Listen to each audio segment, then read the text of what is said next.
off of work for 2 weeks, 11 hours a day. He studied every trivia question he possibly could. For the next 12 episodes in a row, he won. He was victorious. One of those great champions. Why? Because he said, I'm going to focus on this. The Bereans in Acts chapter 17, they're more noble because when they heard the word of God, they studied it in the scriptures. I love how the apostles, when they heard about Jesus, they said, this is the man that we heard about in the scriptures. Hebrews chapter 12, verse 2, let us fix our gaze, let us fix our eyes on Jesus, the author, the finisher of our faith. I've asked you 2 questions. Is your money enough? And the answer is, your money is not enough to buy your soul. I've asked you, is your attention enough? And I'm warning you, your attention to religious things, your attention to the Bible, your attention to God is still not enough.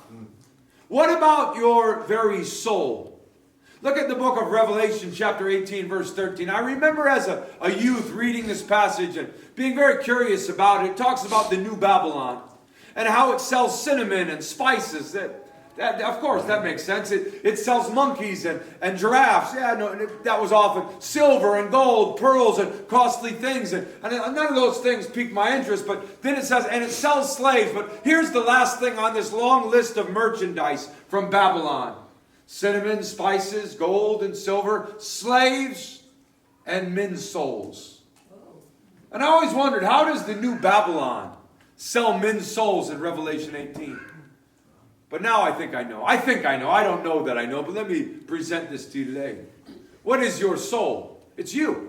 It's your passions. It's your likes. It's your dislikes.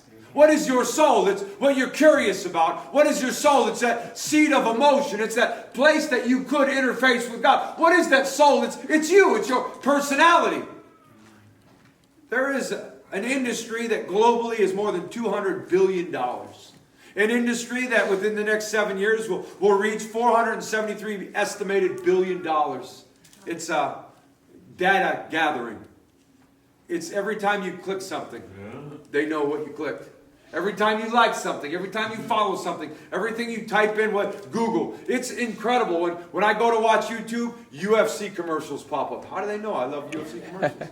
When I go through the UFC, all of a sudden Monster Energy drink commercial comes up. How do they know I like Monster Energy drink? When I scroll through on things I don't subscribe to, all these preachers pop up. How do they know I like preaching so much? How do they know me?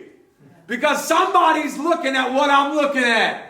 Somebody's taking all the data about Pastor Andrew Wallace Brattrud, born June 19th, 1983. They already knew that. They're listening now.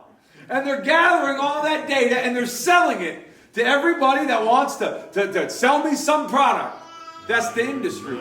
I wonder if that's what it means by the selling of souls. But if you could sell your very being, look at 2 Peter chapter 2, verse 3. It warns about false teachers. It says they're making merchandise out of you. They're selling you. You go to some places, he's talking about false preachers, false teachers. You go to some gatherings, some churches, and they've taken 4 offerings before they've done the announcements. You know, they got this fund and that fund, this fund and that fund, and they're just trying to take from you. And he's warning them, watch out for people that are talking so much about money that they're not talking about your soul.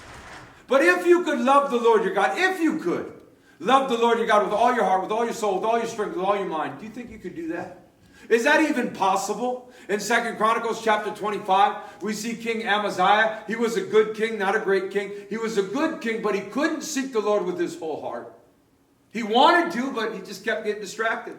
Think of Solomon. The Lord visited him several times. The wisest man that ever lived. He writes the Proverbs, writes Ecclesiastes, writes Song of Solomon. He had everything his heart ever desired. And then he went after women. And then he built each one of them a temple. And it said that he followed the Lord, but not wholeheartedly. Not entirely. You see, your soul will go on longer than your life. In Matthew chapter 12, verse 28, it says, don't fear those that can kill the body. Fear those that can kill the soul and condemn you to hell. In Revelation chapter 20, the devil and all those that follow will be thrown in this lake of fire forever. We got to figure this thing out. Because someday you're going to die. And you had better make sure that you're going to join God. That you're going to join heaven. And your money's not enough. Your attention isn't enough. And I would tell you, your soul isn't enough.